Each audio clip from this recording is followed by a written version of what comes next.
This is the Reason interview with Nick Gillespie.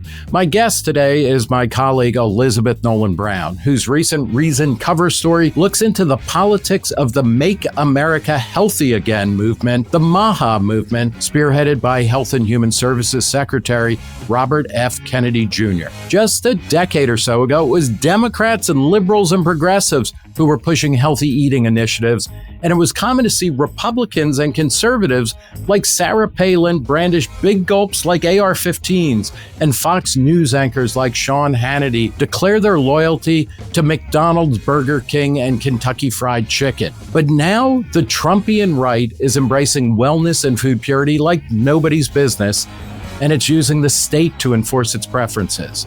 I talked with Liz about how we got here, where it's headed, and whether you've eaten your last red M&M. This episode was recorded live in front of an audience in New York.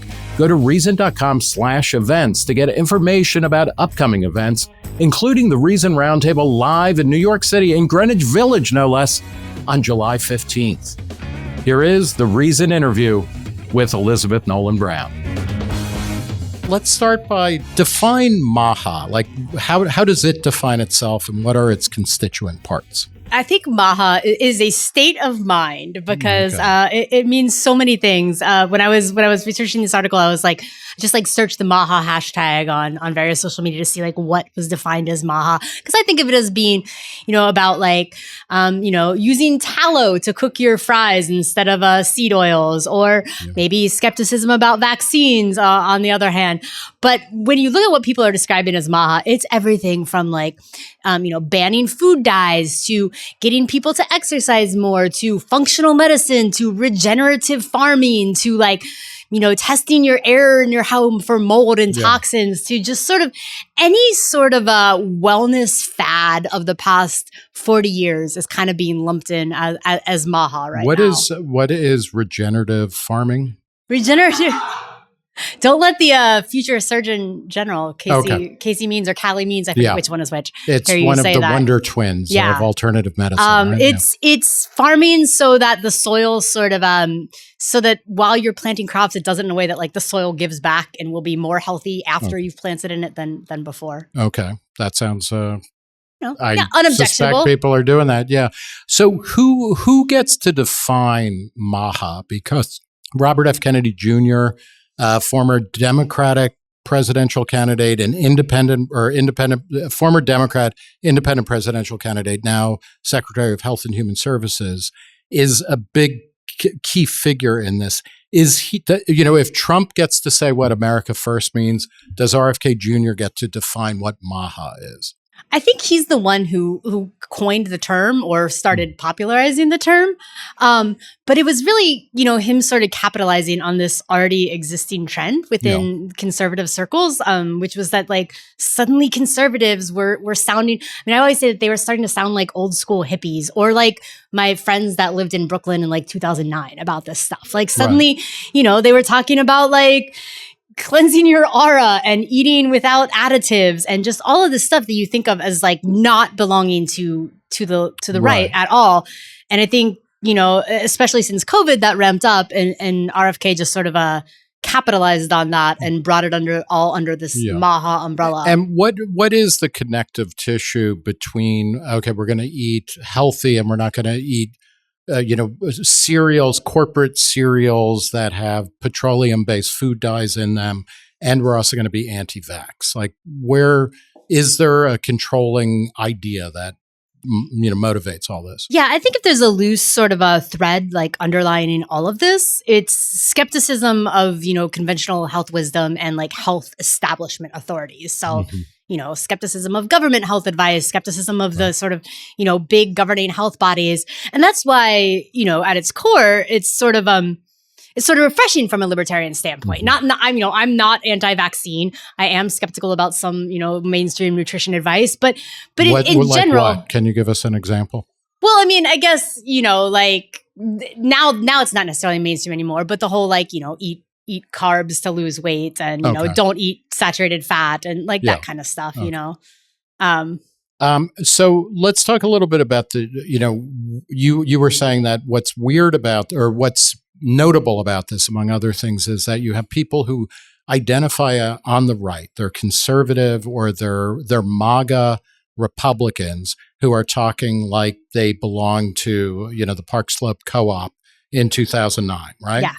And you in the story, which is just kind of a great, run through all of this in an analysis, but you bring up like forgotten episodes where, Sarah Palin of all people is like slurping from a big gulp and saying like, from my cold dead hands, would you ever take this? Yeah, she literally did that. Like I discovered so many great old stories when I was like going back through news archives about because so this is why this seemed so weird to me though. This is what interested me in this in the first place, because when I started noticing this like, trend, and a lot of people have written about this over the past year or so, but just I remember so vividly how pro unhealthiness like Republicans were in the like late aughts and like early 2010s, like it was all like, you can have my big gulp when you pry it from my cold dead hands. And that was because they were responding, I mean, partly to a lot of things, but at that point they were pushing back against people like Michelle Obama and, like trying to make school lunches healthy. Yeah. And I mean, I think some of that, And like the soda taxes here that in New York and the like bans on, big sodas and stuff. Definitely there was some of it that was like pushing back on government stuff. But I also think that in the aughts, there was just this sort of idea, or maybe going back even further, that like, that healthy eating was like gay. Healthy eating made you like a sissy, like it was for like a liberal, soy boy, right, exactly, like and like real men and like real Americans like ate like triple cheeseburgers and like had heart attacks by the time they were 45 because like that's what you did. That's patriotism. Yeah. And it is. I mean, I guess it was in the 80s. There was a book called "Real Men Don't Eat Quiche." So I mean, this is like an older heritage of like, and that was partly a response to the idea that. Anything that was European, like quiche is, it's a French food. So we know it's our greatest, they're our greatest gastronomical enemy as well as, geopolitical adversary. But talk a bit about that. Like how did eating well become feminized in the conservative mind before we enter this new phase where, they're the granola eaters? Yeah. I mean, that's an interesting question. And I think, obviously, dieting and caring about food has always, or at least long, been associated with women. So I think there's some of that there too. But when I talked to Nina, and I don't know how to pronounce her last name, Teichholz, she wrote The Big Fat Surprise. Nina Teichholz, okay. And she was talking about how since the 60s and 70s and up through the 90s and even sort of today, like the sort of mainstream dietary advice was very much about like cutting down on meat, cutting down on butter and cheese and eating more, and fat and like, protein even was kind of suspicious. Cutting down on protein and eating more like soy and eating vegetables and stuff like that. So I think that, these things that were sort of associated with like male diets, especially, even though they were mostly, everybody ate them, were really demonized for a long time. So the idea of eating healthy was, very much like, well, you have to eat like lettuce and, And then, so then you're reduced to eating like rabbit food. People would say like, oh, vegetarians are weak. They're feminized in the public imagination and whatnot. And then meat and potatoes and like eggs and dairy are somehow the real America. And so conservatives kind of glommed onto, I mean, did they glom onto that because it seemed like that's what liberals hated? Or is it that they're from states that are farm producers, that probably, are there? Probably both, I think. Yeah. But I mean, definitely, I think a lot of this, was like, oh, liberals are doing this, so we hate it. Like, So then how can you, I mean, and Sarah Palin is not, I haven't seen or heard from her in years, it seems, but is she still on Big Gulps, or has she become, I could see her becoming very healthy. Yeah. Well, that's what I thought. I mean, Sean Hannity was the funniest one that I found, because that's like in my article I opened with him, like he had this like extended rant, like I love my Big Mac, I love my, Arby's and whatever. And then, like a couple years after that, like he went on a big diet. Now he's like interviewing RFK about how fast food is poison. And so I think he's a really good avatar. And he also, I don't know if he still does it. He used to throw a football into his audience at the end of his show. And this was a staple, which seems related somehow, where conservatives would go on rants about how soccer is inherently gay, right? Even though it's like around, it's the most popular sport in the world. And in most countries, it is associated with like working class or lower class people. But in America, it is like if you chose soccer over football we need to send you to, pray away the gay camp or something, right? I mean, yeah, there's this, we think now about how everything is like, both the left and the right seem to always be defining themselves in opposition to each other. Mm-hmm. But, that always sort of has existed. And I think we see a lot of that too. Like, I loved that, like, I found this, all these articles about Michelle Obama was like, hey, maybe people should breastfeed, which now has become like this huge conservative talking point that, like, women all need to breastfeed and not use formula. And, but Michelle Obama said that and they freaked out. There was like this whole news cycle where they were all like, big mother is out to get you and make you breastfeed. And like, wow. I totally she wants to forgot about subsidize your breast pumps and stuff. So. Yeah, that is true, right? Breast pumps are subsidized. Well, they're they're under tax the deductible. Yeah, right. I guess there are, like, in any particular issue, these things come and go in cycles too, where it's like breastfeeding is perceived, and we can talk about the actual whatever we know about the science or medicine of stuff in a second, but there are cycles where breastfeeding is obviously better for the kid and everybody should do it. And then it's like, no, actually, formula is good and we should be embracing kind of science and technology to reduce, the biological burden on women to be mothers. Where are we in that? Because is anybody saying, yeah, you know what, actually formula is good? No. Yeah. No, which was a surprise. Like, I was actually really surprised to learn that, like, in my mom's generation, that like none of them got the sort of breastfeeding talk, and and they were just this is also, I guess this is in post-war America, there's those moments where if something is manufactured, if something comes out of a factory, it is inherently better. Right. So like white bread, Wonder Bread was great, and it was kind of an aspiration, as opposed to peasant bread, which was dark and grainy and like imperfect. What you wanted was something better living through science. That's right. Yeah. And it's like untouched. We want food that is untouched by human hands, and we want formula because that's got to be better. If it comes out of a lab, it's good. Now that's totally reversed. Yeah. I mean, and so I think that's great to a degree. Like I said, like, I lived in Brooklyn in like 2009 through 13. And this was, peak, like, people farming on rooftops and making their own kombucha and drinking it out of mason jars and all that, and butchering their own like hogs in some weird like butcher shops. My boyfriend was a big butcher, trend person. Was this underground as well, or was it kind of, like figuratively or literally? Was it licensed butchering? Yes, or was yes. No, like all of a sudden in like Greenpoint and Williamsburg, there were all these like, do your own butchering classes and stuff. Yeah. And so like, I think that was, like, I'm very pro that trend. Like I definitely got taken in by that, but it's just really funny to me how like it was very left coded. There's no reason it was left coded. Like there's nothing inherently leftist. In fact, you could say like a lot of this stuff like is sort of like back to the land, back to traditional ways. Like it's actually sort of conservative, but because of the people who were doing it, which was like young, like liberal leaning people in like urban areas, like it became left coded. And now you see the exact same aesthetic, like, except now it's all like Mormons doing it. So it's very right coded. It's Tradwives, and it's like become. Can we talk like a little bit? Why do you, assuming that it, Brooklyn, is kind of the font of this, and, that's, overstating it a bit, but why did hipster lefties or people who coded left, why did they get into, smoking American Spirit cigarettes or rolling their own and butchering their own meat? Like, where did that imperative come from? I definitely had a lot of theories about this back in the day because it suddenly seemed like it happened overnight. Like, and it was like, if you went to like, the like sort of liberal leaning like health food stores, it was all tofu and lentils and all this shit. And then all of a sudden it was like grass fed beef, and like lamb and all this stuff. And I mean, part of it was just this whole like slow food movement that was happening, Michael Pollan and all of that, like of the era.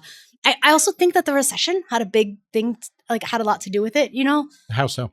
Just everybody was kind of feeling like the music changed. The music all became very like folky, and everything became about like, sort of, getting away from the offices, getting away from this like capitalist system, and just sort of, making your own food, having local currencies. Like everything was about being localized. And I think there was very much a big mood in response to sort of like global events that people felt like they couldn't control. Were you in Brooklyn during the Occupy movement? No, I was in DC then, Okay, was it? Because that was like 2007, 8, right? Or, and a little bit later, I guess, like 2010 maybe. But maybe I was here for some of it. Does the ideology of Occupy give rise to a kind of slow food movement or vice versa? Or are they all of a piece with one another? I think it's the same impulse, right? Yeah. Like this impulse to sort of be like, we're going to, unplug from this, like, Right. This big sort of a elitist system that we don't really trust and can't control. But we're going to use our MacBooks in order to figure out how to do everything, et cetera, right? Yeah, so, because that was back when tech was supposed to still be good. Still okay. Yeah. So like, before, Apple and Twitter and Facebook and all that, where they were the good guys back then. So let's talk about how did things start shifting rightward? Because you're totally right that this stuff, which was considered, this was a sign that you were a leftist in good standing. Now it's like you're a MAGA, MAHA power user or something like that. What are the steps that it ends up turning right? Yeah. So that's what I wanted to answer with this article. And that's why I talked to like a whole bunch of people just to try and solicit theories about it, because I was like, I don't know, I was just fascinated by this question of how we got here. And some of the more plausible, theories that people talked about. I mean, a big one is COVID, and but I think it started before COVID. So we can come back to that, but like partly is that like the left started seeding this like CED, seeding this territory to nobody at the time. Because suddenly, we had the rise of the body positivity movement, and you had the rise of like various concerns about cultural appropriation and various concerns about privilege, and these sort of more, I guess you call them like social justice-y, or maybe now we'd call them woke or whatever you want to call them. But these sort of concerns started taking over what was like appropriate in sort of left-leaning spheres. So is that like if you go to Whole Foods, which is already kind of corporate and capitalist, but if you go to your local co-op, and they have a certain type of Latin American or South American crop, maybe, on the left, you're like, maybe I shouldn't be eating this. Right. And before, like with Michael Pollan and that whole thing, it was like, like, let's all just do home cooking. Like, let's all cook different flavors and different whole foods and things like that. And then suddenly it was like, well, wait a second, like, those chickpeas, like that's actually like, that's from this culture. Like you need to credit them. And maybe if you're like a white person, you can't even cook them. And like, like there was this cookbook author, Alison Roman, who got like excoriated for calling something a stew when actually like it was a curry and she should have credited that. That's a big problem. Yeah. And then like on the privilege side, I talked to this author, Phoebe Maltz-Bovey, who's one of my favorite authors. And she was reminding me, and I remember seeing this too. She's dangerously Canadian. She's from New York. Okay. So she's dangerously Canadian now. She's a settler colonial of Canada? Yes, okay. Exactly. Yeah.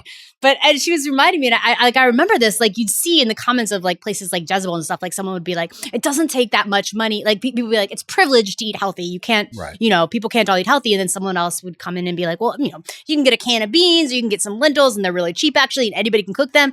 And then some other people would come in and be like, well, maybe like someone doesn't have a stove, or maybe they don't have the time to cook them, or maybe they don't have arms. Like it just like devolved into this whole thing where like you couldn't win this argument because it was just like, I guess if you don't have arms, the can is going to be a problem. Or the can opener, That's also, it's funny because Ben Franklin in his autobiography famously talks about being a vegetarian because it was cheaper in the day. But so with Michael Pollan, and I guess like really The Omnivore's Dilemma and a couple of other books, like he, popularized the idea of food miles, but then also this extended kind of attack on people who merely eat food-like substances. Like, and that one critique— that don't eat anything your grandmother or great-grandmother wouldn't eat. Yeah. And I'm sure this was in the pages of Reason as well, but like one thing that people targeted about that is like, it was really classist, in the end. And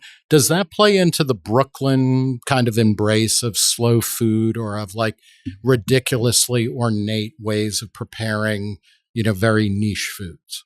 Yeah, I mean, and I think that is part of it. And then, like, I should, say, because Phoebe, who I just said, like, she also said this, and I totally agree that part of this critique was totally legitimate, right? Like, there was a part of the slow food movement that was classist, that was like, you can only get your ingredients from these farmers markets, and they have to be these like in-season things, and you need all these specialty foods.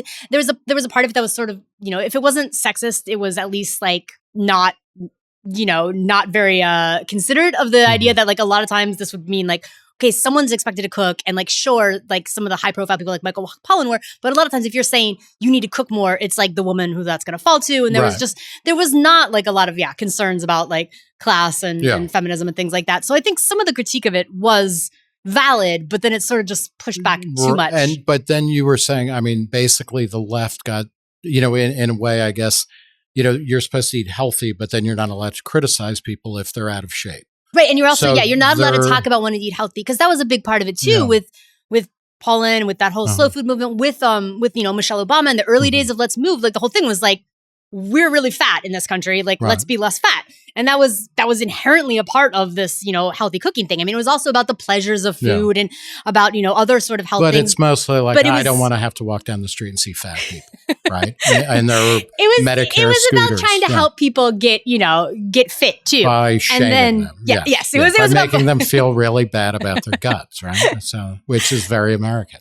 I think it was about a healthy concern with people's weight. And then that became a thing that was also, sort of verboten. So then the right, so the left kind of evacuates this space a little bit or pulls back. How does the right move into it? Because that's kind of, when I realize I have no idea what Sean Hannity's BMI is, but like I always think of him as a fat shit. Right? Am I alone in that? But he's not anymore, right? No, he's not. Yeah. No, and it's also even people like Bill Clinton. If you remember him from his first 2 years of his presidency or so, he was Phil Hartman on Saturday Night Live, where he was stealing people's McDonald's while jogging. And it's like, no, Bill Clinton hasn't been fat in like 30 years almost. So how did the right move into the health space? A couple of things. Like on one hand, I mean, as I'm sure you know better than I, like the right has always had weird strains of sort of a conspiracy theory, health skepticism, whatever. Like it's, I mean, going way back. I mean, even like I think of like the Kellogg's guy who wanted to, who I don't know if he would. Yeah, would Kellogg have been? Was he right wing or left wing? I don't know. Back in his time. I mean, I know that he was very concerned about people masturbating, and that's why he thought they should eat cereal. That could have been a left wing. I mean, that could be a progressive. That's true. That could have been a progressive. Right? That could have been a progressive concern. Again, I don't know, the Nazis. Let's take the Nazis. Okay.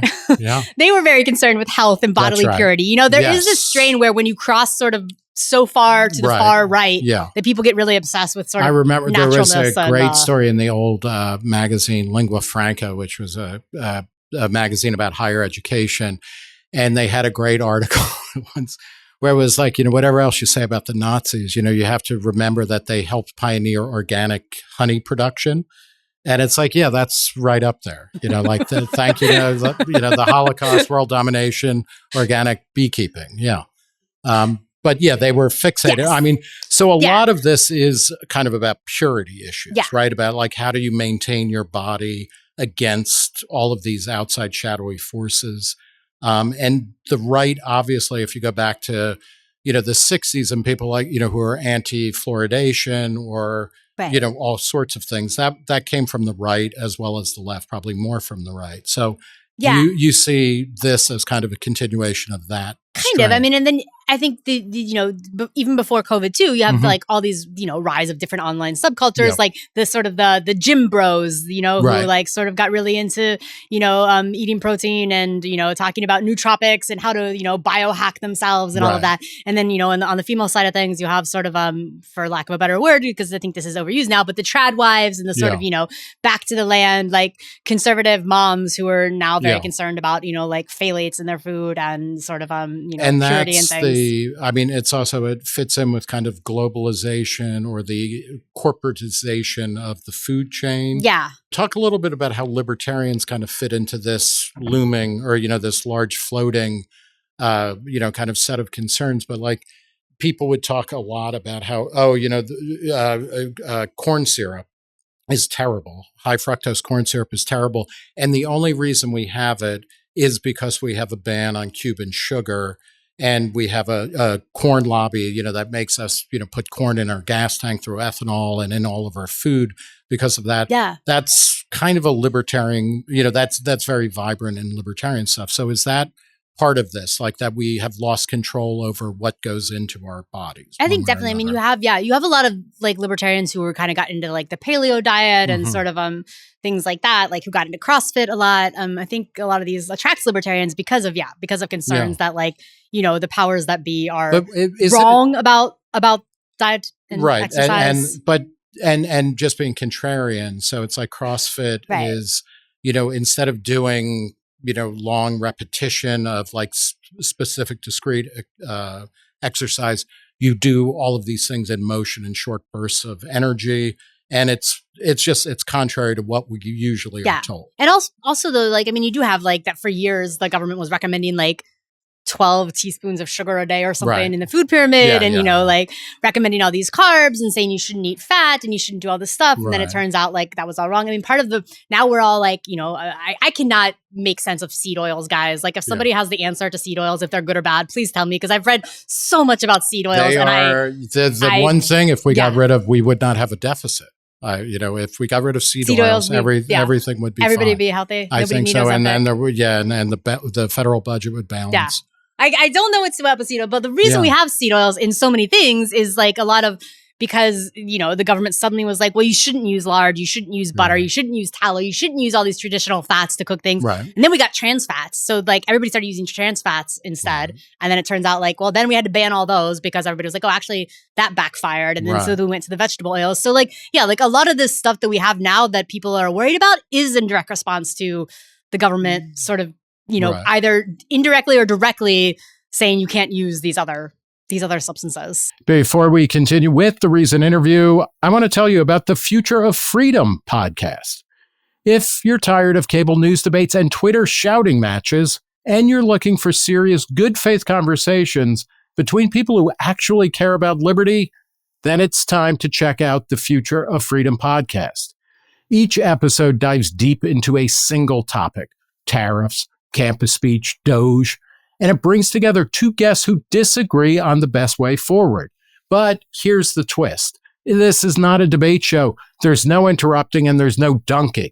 Each guest, whether libertarian or conservative, has to make their own case, not just tear down the other side. It's compelling, it's civil, it's genuinely challenging.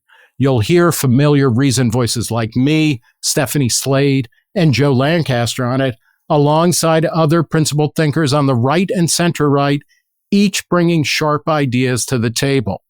So if you believe the future of freedom depends on more than just winning arguments, and you're ready for something deeper than the usual echo chambers, check out the Future of Freedom podcast. Real disagreement, real ideas, real conversations. Subscribe to Future of Freedom wherever you get your podcasts. That's Future of Freedom. And now, back to the Reason interview. So somebody like Robert F. Kennedy Jr. talks a lot, and he's a fascinating figure because he's, a former heroin addict. He, by his own account, pumps himself full of testosterone, but he also eats a particular diet and he goes falconing and he's always, doing push-ups, things. I mean, he's like a strange figure to be like a health guru, right? And he also was on the left, as an environmentalist lawyer and as an anti-vaccine advocate, going back to the beginning of this century at the very, latest. How did he capture so much mind share on the conservative right? COVID. Yeah. Okay. Yeah. So which is like the missing piece of all this. Right. So that's like when COVID. All of this stuff is kind of floating around, and then COVID really helps focus on coming out of that. Is it that, and I think I read this in Reason, but at the beginning, in the early 2010s or so, Pew Research asked, people on the of different political persuasions, are you generally pro or against vaccines? And it was more common for people who define themselves as being liberal or on the left to be anti-vaccine. Conservatives were pro. That has clearly flipped because of COVID. They asked if they had trust in like medical institutions, and it was more common on the left to say no, and now it's way more common on the right. Yeah. And I think, people on the right got very radicalized by COVID and distrustful of the government advice around masks or vaccines. I mean, some of the stuff they got radicalized around was valid, some not. But anyways, they got radicalized around that. And then that sort of led a lot of people on the right to be like, you know, I talked to Alex Clark, who's this sort of a conservative influencer, podcaster, young woman. And she was saying how, you know, like, you know, they already distrusted the government about a lot of things, but they were really trusting of food and pharma.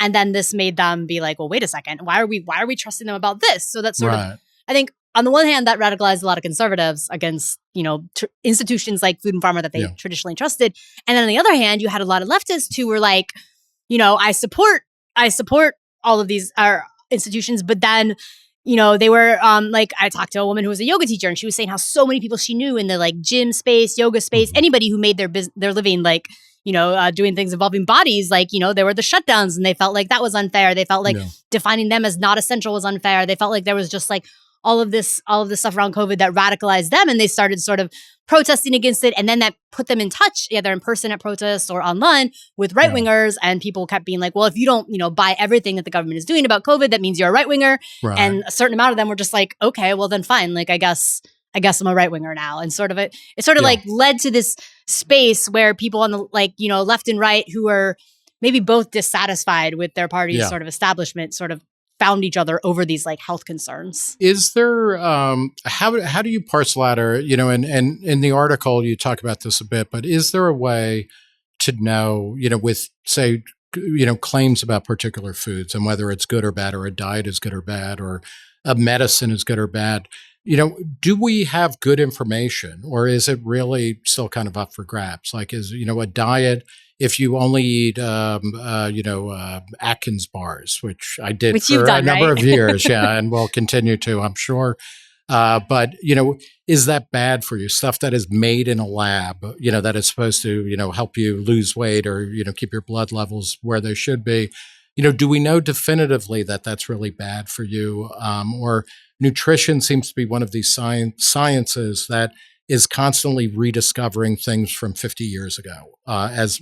This time it's real, et cetera. Like, do we have more knowledge that's, you know, actually reliable now? I mean, I think part of the problem is that, like you said, like people want to have like really easy dichotomies, like processed food is bad and like, you know, whole foods are good, but like depends on the processed food, right? Like we're talking processed food like potato chips and Twinkies and, you know, all the things we have on the one side of the table out there. Like, probably like eating that diet is bad, but like there are like many foods that are technically processed foods that are made in ways with whole foods ingredients that are made in such a ways that like they're not actually bad for you. So you can't really just say like, you know, and I feel like that's part of the problem now is like RFK and various people in the Trump administration and various people on the right, now that they were all like, you know, like we just want freedom to do, you know, to follow our own medical advice, not listen to the experts, do our own thing, take our own health into our own hands. Great.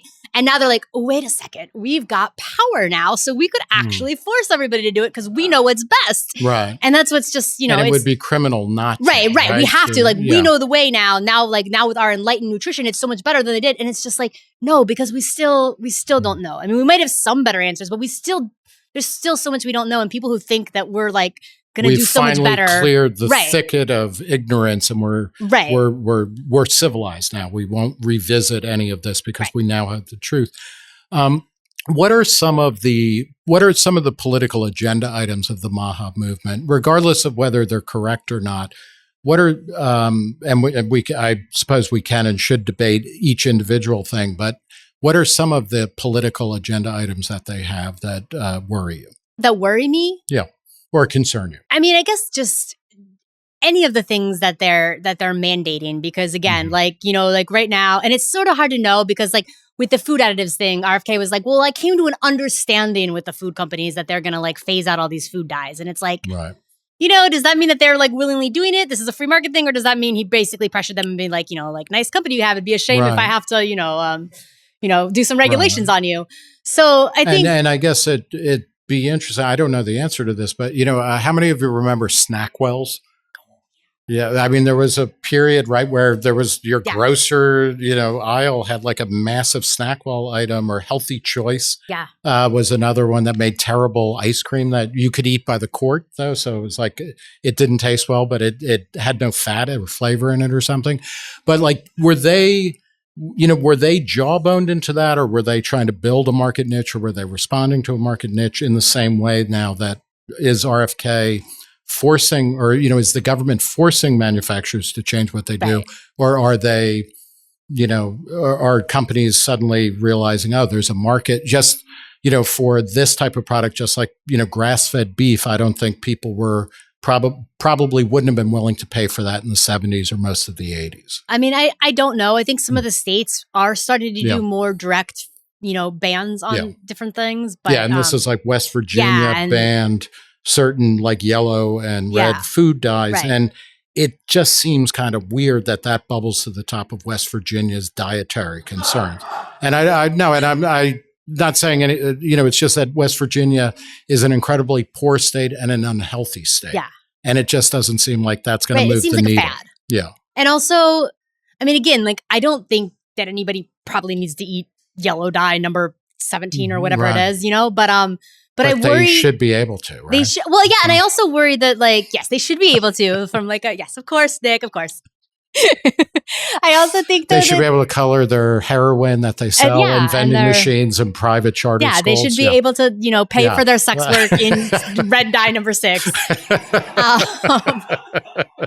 I just worry though that with these things, we're going to have like a trans fat situation too, where like everybody's going to be like, oh, okay, like we're all going to, either because it's mandated or because we've been pressured into it. Like we're going to all get rid of these substances. We're going to do these new things. And then we're going to find out like the new things are just as unhealthy or actually worse for you than before. So does the MAHA movement, does it concern you in terms of coercion, or is it, are there big ticket items? Because there are, the stuff like, obviously from an economic point of view or from a free market point of view, we should not have the embargo on Cuban sugar that we have, right? But, is MAHA going to start dictating food policy in a way that is worse or more coercive than whatever is in place now?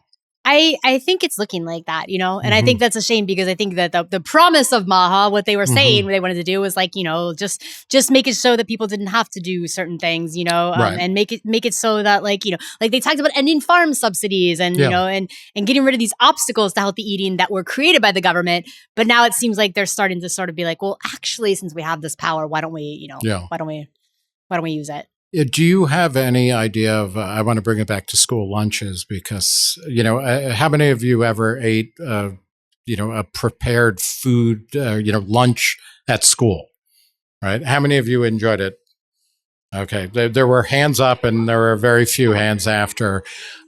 Is there any way, I guess, like to turn it to maybe a brief conversation of state capacity libertarianism or something, is there any way that schools can be forced to, if they're going to offer lunch, to offer food that is both edible and nutritious? Well, this is why I kind of have, I have like mixed feelings about the current things that mostly that the, MAHA politicians or whatever have done often do involve government things, right? They're like, we're gonna mess with what people can get on food stamps. We're gonna, change the makeup of school lunches.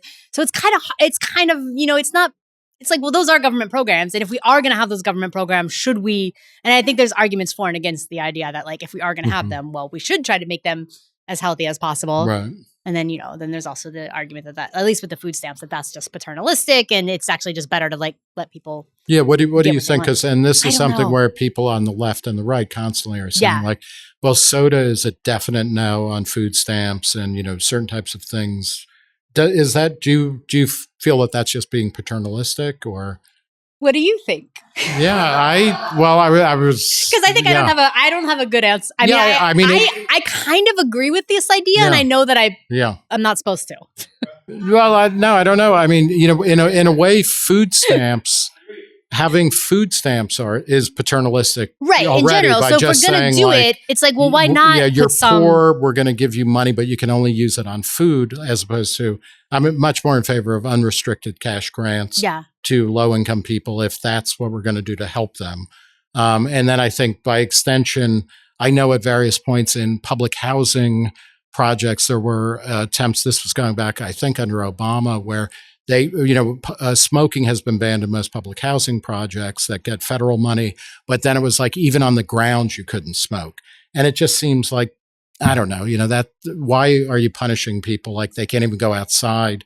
They got to go outside and walk around the block in order to smoke or something. It just seems, all of this stuff seems bad. The school lunch thing does seem clearer to Yeah. me, though. The school lunch seems like we're doing these lunches. Like, why not have them have some sort of but it's hard, minimum right? nutrition? But it is hard because, like, during Obama, they were like, okay, we're going to make school lunches healthier, so they have to do skim milk instead of like 2% or whole milk, and like that's actually like way less healthy. At least a lot of people say it is because they just added the nutrients back in. It doesn't have the fat. It's actually not as good for you as. So it is kind of like, well, then who's the one saying what is healthy? It's some bureaucrats, and they're never going to get it wrong. Somebody gets to say it, and they get to dictate it, and you want to decentralize that or make it as individual a choice as possible. So I guess what we're saying is we need to get rid of compulsory education laws, really. It's like that's the proper answer. That's the only solution, obviously. Okay.